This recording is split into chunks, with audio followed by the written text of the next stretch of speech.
This is Professor Carpenter at Valencia College. Welcome to this lecture introducing the comparison and contrast essay. Take a look at this lesson's objectives. Notice that, like the narrative, descriptive, and definition essays, you'll be constructing a comparison and contrast essay in phases: pre-writing, rough draft, peer review, and final draft.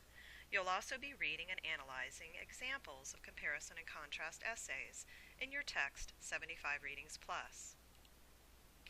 Let's start with constructing the foundation of this type of essay by describing the characteristics of the comparison and contrast essay.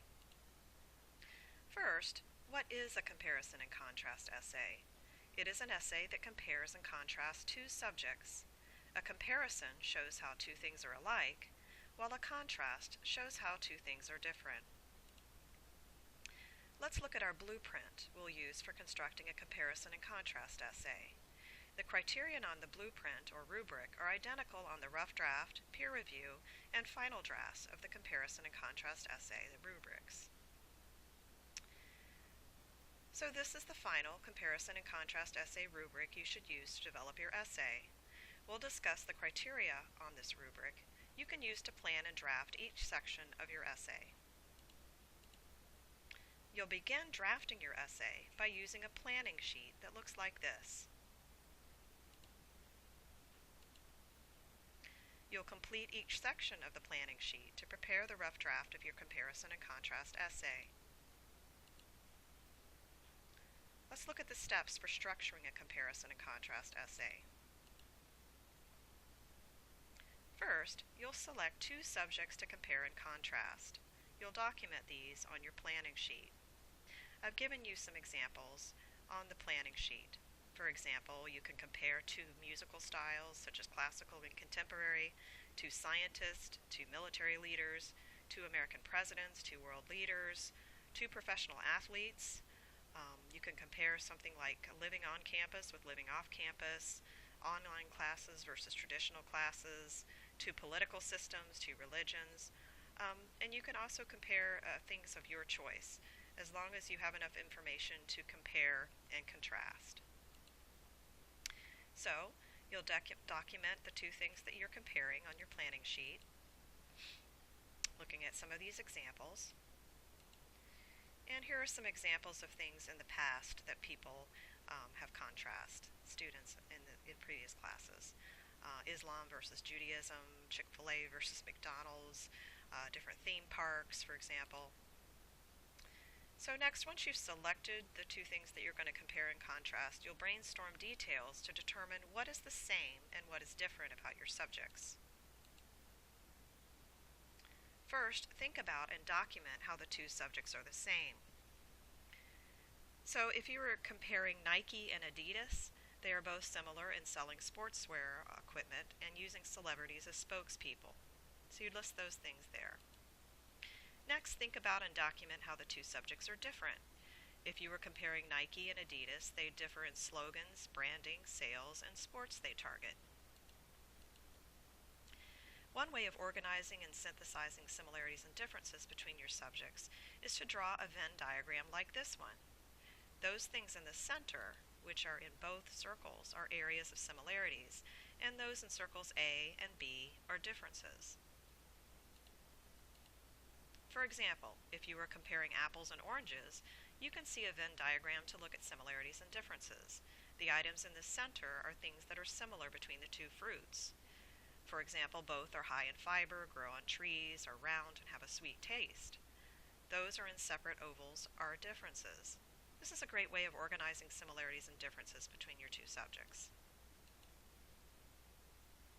So next, we'll look at your introduction and thesis. You'll develop a thesis statement comparing and contrasting your two subjects. Decide on the direction of your comparison. For example, the topic of online college courses versus on-site college courses is too broad and can contain more opinions than facts. If the question is narrowed down to which method of learning is more effective for adult learners, on-site or online, you can create a more specific and relevant direction and purpose. So one tip is to use a conditional word like although or whereas that expresses the outcome of the comparison.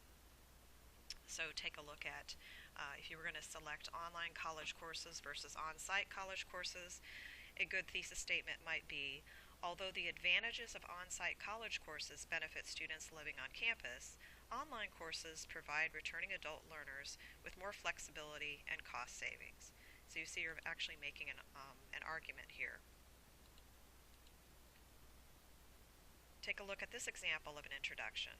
Notice that the opening begins, even though high school and college are both institutions of learning, they differ in at least 3 different ways. This thesis statement sets up the organization of the essay, because then the author talks about each of the 3 different ways.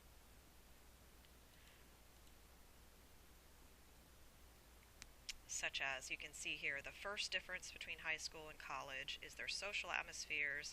Then you can see here with the second arrow, the second difference between high school and college is their policies about homework. And then you can see here with the third arrow, the third and last difference between high school and college is their attendance policies. So think about creating an opening that captures your reader's attention. Here are a couple of examples. Notice in the first example, comparing theme parks, the author asks a question. Everyone loves theme parks, right? So the second one, in today's society, we can choose to take online classes or pursue our education through the more traditional medium in an on-site classroom setting. The 2 differ in many ways, but the goals of the 2 are the same. So these include both the introduction and the thesis statement. So step 4 is to perform research on your subjects. As you research, you'll want to document the resources using MLA format and the specific quotation, fact, or statistics you want to use in your essay. On your planning sheet, you'll need to list at least 2 resources and quotations that discuss similarities between your topics. Here, you have a chance to research things your audience may not know about your subject. Find interesting facts or statistics that are similar between the 2. Here are examples of how to create a full MLA citation of a source on Adidas. Take a look at how you might quote this source in the text of your comparison and contrast essay. So let's say I was contrasting Adidas and Nike. Here I might say, Adidas got the slogan, "Impossible is nothing," from a quote by Muhammad Ali, one of the legendary boxers who ruled the ring. Or the article, "The Adidas slogan, all you need to know," points out that Adidas got the slogan, "Impossible is nothing," from a quote by Muhammad Ali, one of the legendary boxers who ruled the ring. On your planning sheet, you'll need to list at least 2 resources and quotations that discuss differences between your topics. Research differences your audience may not know. For example, if you're comparing theme parks or restaurants, think about comparing statistics, such as total visitors per year, revenue, advertising, and ranking. Here are examples of how to create a full MLA citation of a source. Take a look at how you might quote this resource in the text of your comparison and contrast essay. For example, here we're looking at Nike and Adidas, and you can use sales figures to compare and contrast them. Nike fiscal 2013 sales were $25 billion, while Adidas had a small increase in 2013 to $20 billion. Now you want to make sure that you have the most current statistics possible. Since we're in 2014 or 2015, you'd want to look at 2014 sales figures. So once you have all the information you need, you'll begin writing the rough draft of your comparison and contrast essay. Draft your introduction. Think about a way to capture your audience's attention. You could start with a question, a quotation from your research, a story or anecdote, or a reflection. Then you'll want to include your thesis statement. Make it clear what the comparison and contrast essay is about. And try to avoid things like saying, in my essay, I will be talking about this and this. Instead of saying, I'll be discussing the similarities and differences between a vacation in the city and a vacation in the country, you could say something like, what makes a city so unique? What draws people to the countryside? There are different ways of organizing the comparison and contrast essay. For this one, you can have one section discussing similarities and one discussing the differences. Then you can compare and contrast your subjects. Use transitions to make your essay move smoothly from one section to the next. Transitions, here's a list of signal words that you can use to transition in talking about similarities. And here are some examples. The characters in the movie were very similar to the characters in the book, or both the characters in the movie and in the book were interested in detective work. Here are some transitions you might use for differences. On the other hand, although, besides, instead, while, to the contrary. And here are some examples. The setting in the book was summer, while the setting in the movie was winter. Or the events in the book took place during several afternoons, but the events in the movie took place during the evening. Here are some comparison and contrast transition words. The conclusion to this essay will include at least two important components: the paraphrase thesis, which should reinforce your original thesis in your intro, and your opinion as the author. So take a look back at your thesis statement. The conclusion should have a restatement or paraphrase of the thesis statement. For example, if a thesis statement is, many people prefer to live in a city because of access to better health care and a wider variety of cultural and athletic events, the paraphrase thesis statement could be, in conclusion, many people find city life preferable because of closer proximity to more cutting-edge healthcare systems and because of more choices of extracurricular activities. Do not use I.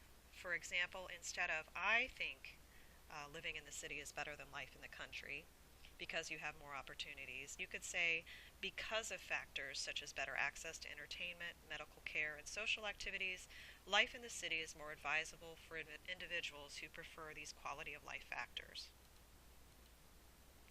Here are some tips about preparing in-text citations and works cited page.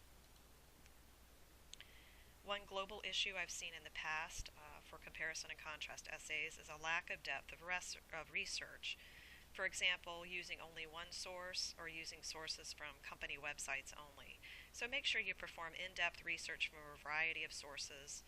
Find current research.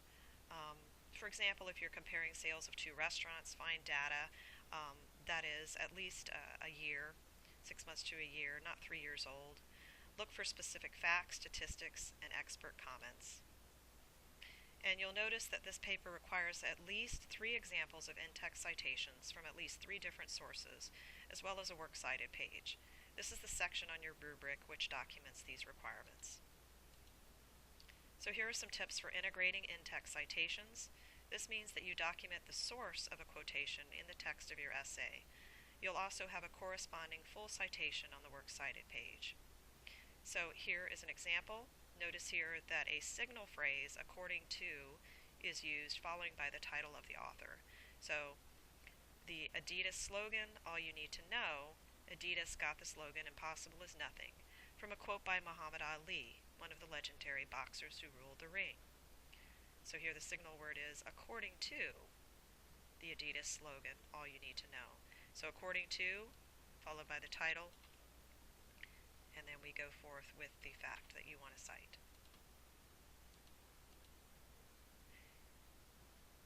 Here is the in-text citation and its corresponding full citation on the works cited page. So if I was going to cite the article, the Adidas slogan, all you need to know, I would need to make sure that I document that source, which here has no author, so I use the title of the article, the Adidas slogan, all you need to know, advertise, and then the date, the web, which is a web source, and the date I accessed it. Here's a tip about citing online resources. Instead of using the URL of the website, such as jewishvirtuallibrary.org,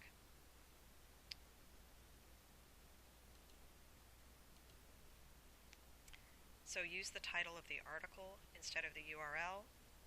Either the title of the article or a phrase that includes the title and source of the article are preferable.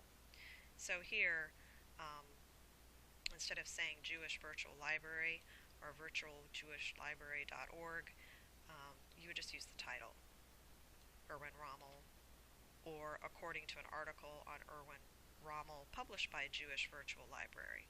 You can use that as well.